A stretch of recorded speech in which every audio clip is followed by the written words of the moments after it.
Good morning and welcome to USAY AM with me, Chantal and me, Holly Moore. Coming up on today's programme, we'll have a quick look at today's main headlines. Then, with Christmas just around the corner, we take a look at this season's hottest gadgets. Also, a chance for you and your family to win a luxury holiday. We have all the latest entertainment news and finally a roundup of the weather across the UK. But first, here is your 60-second news roundup with Charlotte McCabe.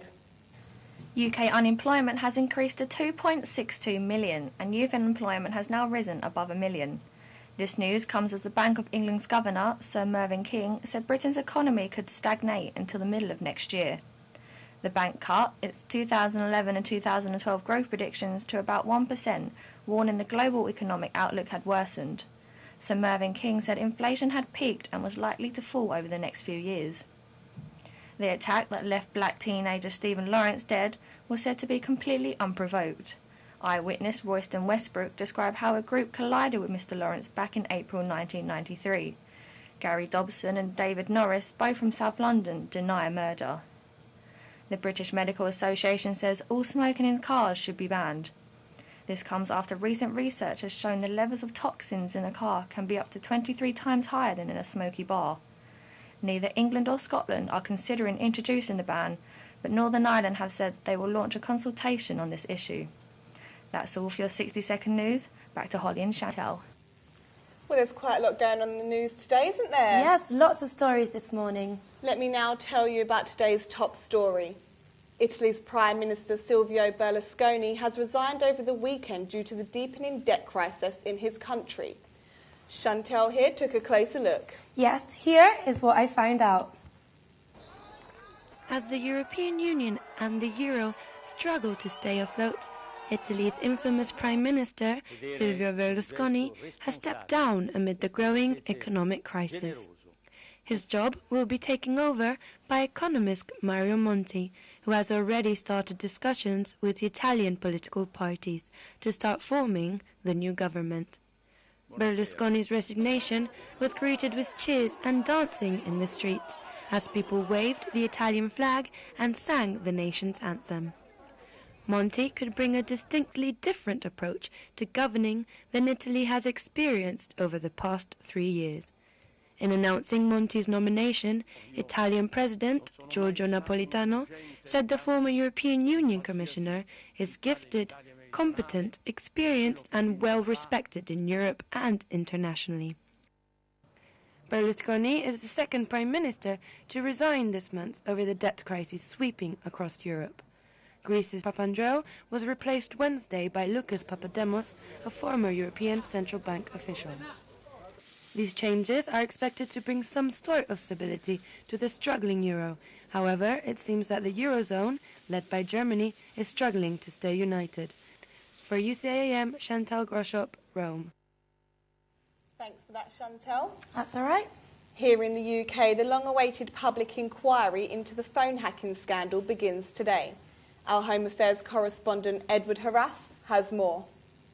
This inquiry was sparked by a summer of scandal, outrage over Millie Dowler's phone being hacked, and the closure of the News of the World, and claims that illegal snooping was not restricted to Rupert Murdoch's News International. Lord Justice Leveson will chair the investigation and will be helped by a panel of advisers from the areas of law, media, politics and the police. Among those expected to take part will be Lord Prescott, Hugh Grant, the Dowler family, Kate and Jerry McCann, and the author, J.K. Rowling. Speaking earlier this year, Justice Leveson said it was time to put personal opinions aside and seek the truth. It may be tempting for a number of people to close ranks and suggest that the problem is or was local to a small group of journalists then operating the News of the World. But I would encourage all to take a wider picture of the public good and help me grapple with the length, width and depth of the problem as it exists. The first phase will focus on the relationship between the press and the public, as well as links between the press, police and politicians. They will also cover press regulation. They will then discuss phone hacking at News International and whether their legal practices went further. With the inquiry due to run until next September, no immediate changes to media practices are expected.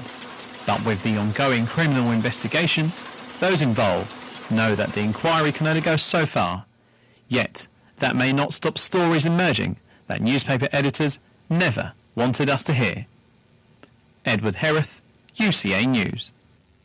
Thank you, Edward. And yesterday was Remembrance Day. We hand you over to our reporter, Shauna Sherwood, with the full story. These are the jovial scenes from Armistice Day in 1918, when the end of World War I was announced. Thousands of people across the country crowded the streets to celebrate. From the beginning of World War I in 1914 to present day, more than 1 million British nationals have been killed in war. More recently, since operations overseas began in 2001, 385 British soldiers have been killed. This year, at 11 a.m. on both Armistice Day and Remembrance Sunday, the nation stood still and silent for 2 minutes, in honour of those who had been killed in action. In Trafalgar Square, a huge crowd gathered at the Royal British Legion event. Royal British Legion Chairman John Farmer read a short poem. They shall grow not old, as we that are left grow old. Age shall not weary them, nor the years condemn. At the going down of the sun and in the morning, we will remember them. We will remember them. Staff Sergeant Olive Schmidt died in Afghanistan in 2009. His widow, Christina Schmidt, read out a moving poem to the crowd at Trafalgar Square. When you go home, tell them of us and say, for their tomorrow, we gave our today. Prime Minister David Cameron said, from the trenches of the First World War to the desert of Afghanistan, our armed forces have proved time and again that they are the bravest of the brave and the very best of what it means to be British. We can never fully repay the debt we owe them.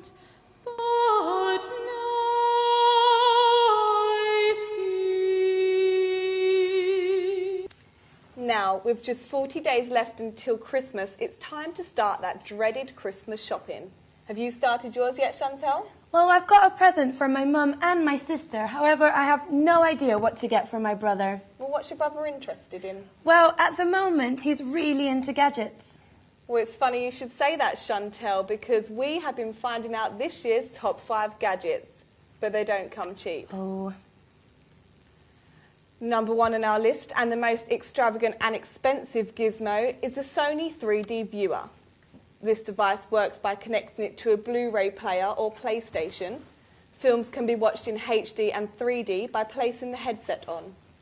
If you're planning to buy this for Christmas, it will set you back a whopping £799. Wow, that is very expensive. I don't know if you're going to be able to get him that.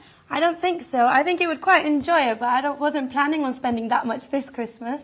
I can't imagine it'd be that good as a family thing, though. I know, because either you would have to buy one for each of your family members, or you just watch a movie each. Yeah. So, well, let's go to the next one. Here we have the iPad 2. This costs between £400 and £600. It's an upgrade from the first iPad. It is very thin and light, as you can see, and it can be taken practically anywhere. Would you like to have a look, Holly? So, there's a lot of apps on it, depending on your interests. For example, calorie counting, or if you're a commuter, you can get maps. So it's very versatile, lots of things to do. It's like a mini laptop. And we were playing with it earlier. We took a lovely picture of us here in our studio. It's got good camera quality, actually, hasn't it? Yeah, it does. It's everything in one, really. You don't need to take your camera around, just an iPad. The only thing it hasn't got is a CD reader. However, everything else is done. So it's a very good present for this Christmas. Well, next we go on to another Apple product, the iPhone 4S. With faster graphics, better battery life, and Siri, your own personal assistant. Wow. For a 16GB iPhone, you will pay £499, and as the memory increases, so does the price.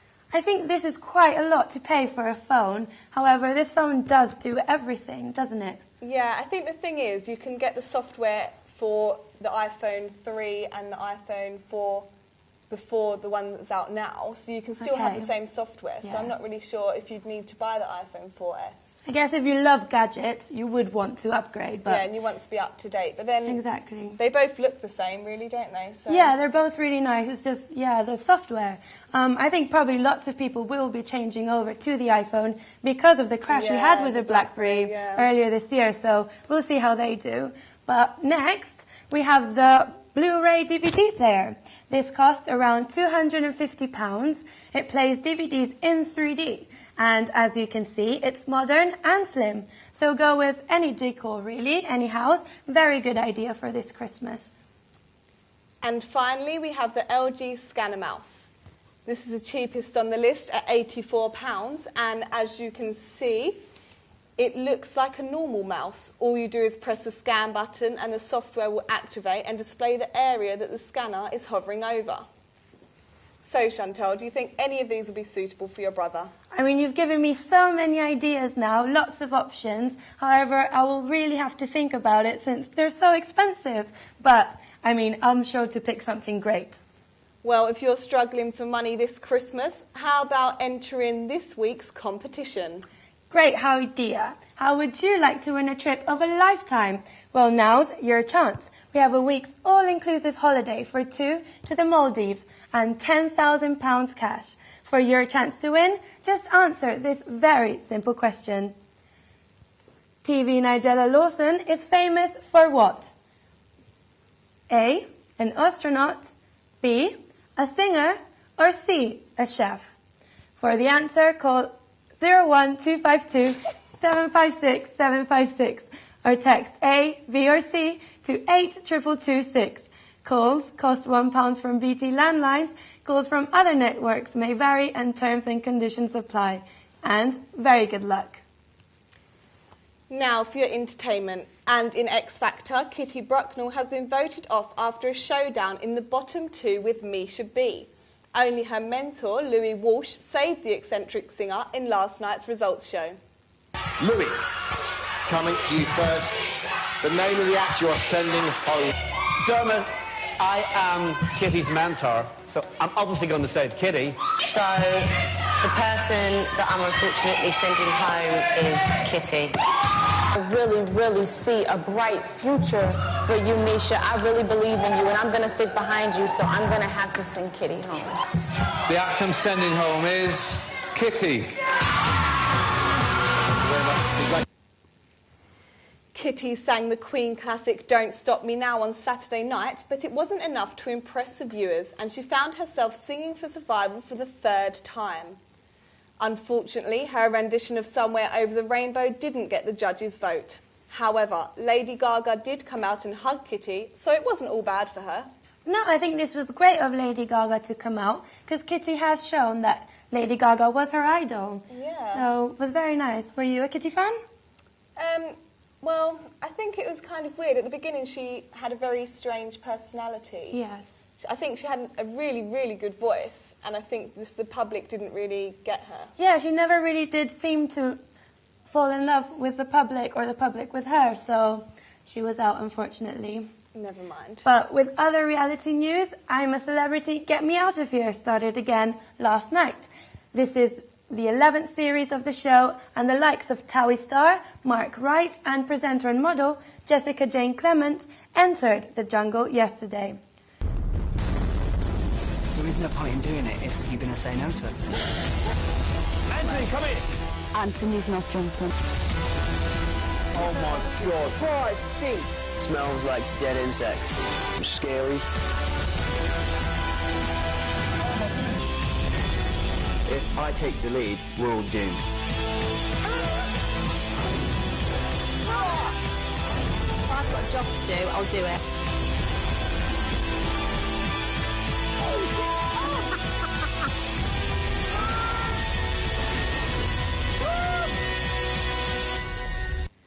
The first task for the contestants was a team challenge. The two groups had to pick up stars using their mouths out of boxes full of various creepy crawlies and other disgusting things.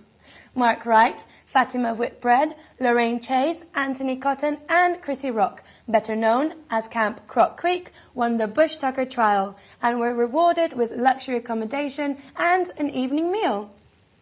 Well, I can't wait to actually watch this season and see how some of the people react to being in this environment. Yeah, I know, especially Mark from Towie. He's used to the glitz and glamour of Essex life, so it would be nice to see how he copes in this different situation. Would you ever go on I'm a Celebrity? I don't think I would. I'm not good with bugs and insects. Me neither. Not my thing. I'll be too scared. Yeah. Now we go over to Tom Simpson, who has today's sport. Tom? Thanks, Holly. First in football, and England completed a hard-fought 1-0 win over world champion Spain yesterday, thanks to Frank Lampard's goal. Fabio Capello's men had to defend for long periods, but in the 49th minute, Darren Bent headed James Milner's free kick against the post, and Lampard was on hand to head in the rebound. Spain piled on the pressure late on, and David Villa's volley from 30 yards out nearly rescued the World Cup winners, but fortunately it cannoned off the post. England will look to make it 2 wins in a row on Tuesday evening as they take on Sweden at Wembley.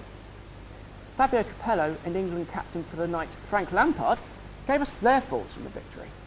Yeah, I'm really happy for the result. I'm happy for the performance of the team, but really happy because this evening I saw young players play really well with confidence against the world champions.